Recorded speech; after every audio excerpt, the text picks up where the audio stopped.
حضرت ابن عباس فرماتے ہیں رضی اللہ تعالی عنہ، کنت خلف النبی یوما صلی اللہ علیہ وسلم، ایک دن میں حضور کے پیچھے تھا۔ اب پیچھے ہونے سے کیا مراد ہے؟ گمان غالب یہ ہے کہ سواری پر، جس کو ردیف بھی کہتے ہیں، واللہ عالم یہ بھی ہو سکتا ہے کہ چلتے ہوئے پیچھے پیچھے چل رہے ہیں ادب کے ساتھ۔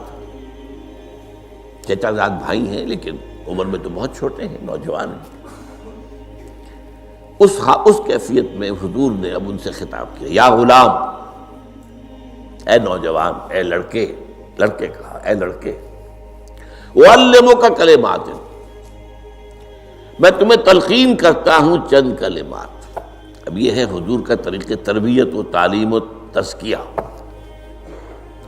وہاں کوئی مدرسے نہیں تھے، وہاں کوئی درس کی محفلیں تو نہیں ہوتی تھی، محفل تو ایک ہی ہوتی تھی ہفتے میں، اور وہ جمعے کا اجتماع ہے۔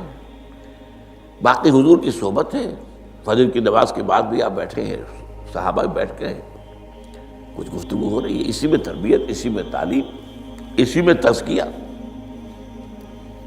وہ علیحدہ ذکر کے حلقے جو ہے وہ ضربے مارنے کے لیے، یہ تو نہیں تھے، یہ تو بات کی ایجاد میں تو سب مانتے ہیں کہ یہ بات کی ایجاد ہے، یہ مسنون چیزیں نہیں۔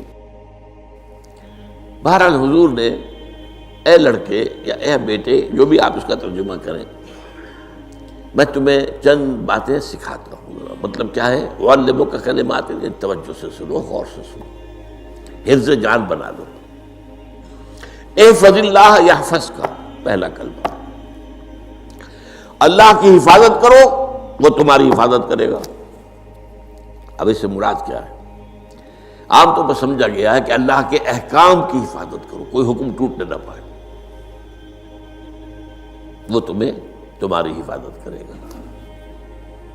اور ایک مفہوم یہ بھی ہو سکتا ہے، اللہ کو اپنے دل میں محفوظ رکھو، اس کی یاد سے اس دل کو، اس خانہ قلب کو خالی نہ ہونے دو، مستحضر رکھو اللہ کو اپنے دل میں، تو اللہ تمہاری حفاظت کرے گا، اللہ تمہیں یاد رکھے گا۔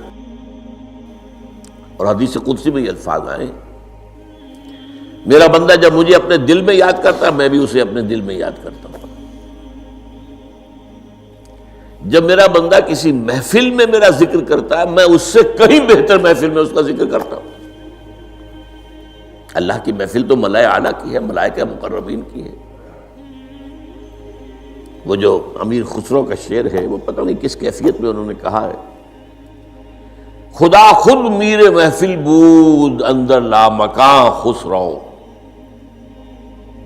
محمد شمع محفل بود شب جائے کہ من بودم۔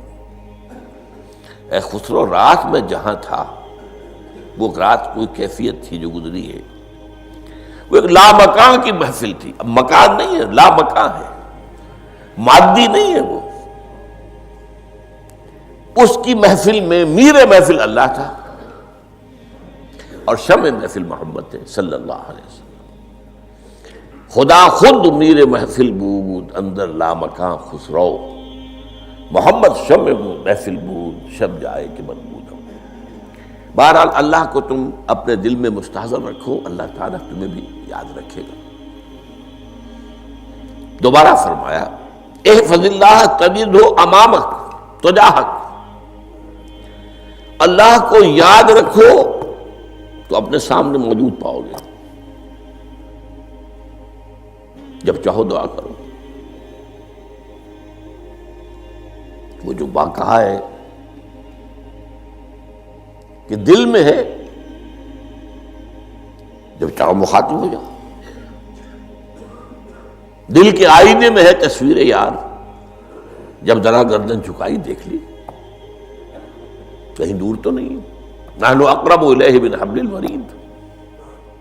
تمہارے دل میں اللہ ہے تو کہاں جا رہے ہو اس کو ڈھونڈنے کے لیے؟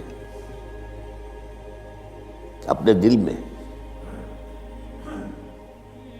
وہ جو بے دل نے کہا ہے، ستم استگر ہوست کا شبد کہ بے سیر سر وہ سمندرا، تجھے غنچہ کم نہ دمیدہ در دل کشا بچمندرا۔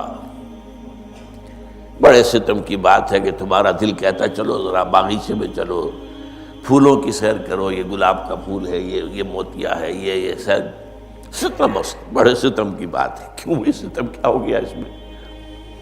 ستم است گر ہوست کشد، تمہاری خواہش تمہیں کھینچتی ہے کہ بے سیر سر و سمندرا، سر و سمن ذرا ان کی سیر کرنے کے لیے آؤ، تجھے غنچہ کم نظر، تو خود ایک غنچہ ہے، تو خود ایک پھول ہے، اللہ کا بنایا ہوا اشرف المخلوقات، وہ اشرف المخلوقات سے بڑا کوئی پھول ہو سکتا ہے؟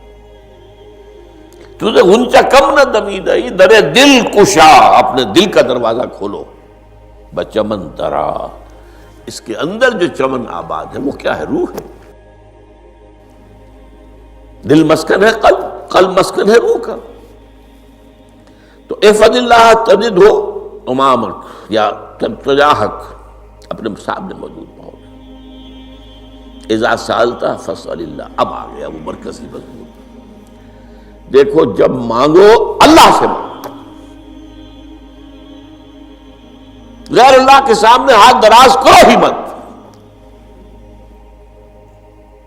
ایک حدیث میں آتا، یعنی حرام نہیں ہے، دنیاوی قواعد اصول قوانین کے تحت کسی سے مدد چاہنا، کوئی سوال کرنا حرام نہیں ہے۔ وہ تو میں نے کہا کہ اس پر اصرار آپ کریں گے تو اس میں بو پیدا ہو جائے گی، بدبو پیدا ہو جائے گی شرک کی، لیکن آپ سوال کریں، مدد لیں، اسی پر دنیا قائم ہے، ایک دوسرے کے ساتھ تعاون کے ساتھ۔ لیکن اونچا مقام کیا ہے؟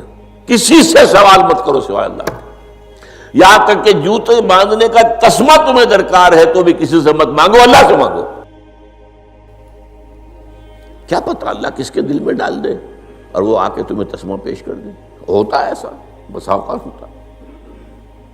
جو اللہ کے ساتھ لو لگا کر رکھنے والے ہیں ان کے تو ایسے واقعات ہوتے ہیں کہ دل میں ایک بات آئی اور اس کے بعد وہی بات جو ہے وہ کوئی شخص آ گیا، اس نے وہ بات پوری کر دی، کیونکہ لوگوں کے دل جو ہے وہ تو اللہ کے دو انگلیوں کے مابین جسے چاہتا پھیر دیتا۔ کیا پتہ اللہ کسی فرشتے کو انسانی شکل میں بھیج دے، آتا ہے فرشتہ، آتا ہے انسانی شکل میں، آتا ہے آپ کی تکلیف کو رفع کر دے، آپ کی ضرورت کو پورا کر دے، اسی سے مانگو، کسی اور سے مانگو۔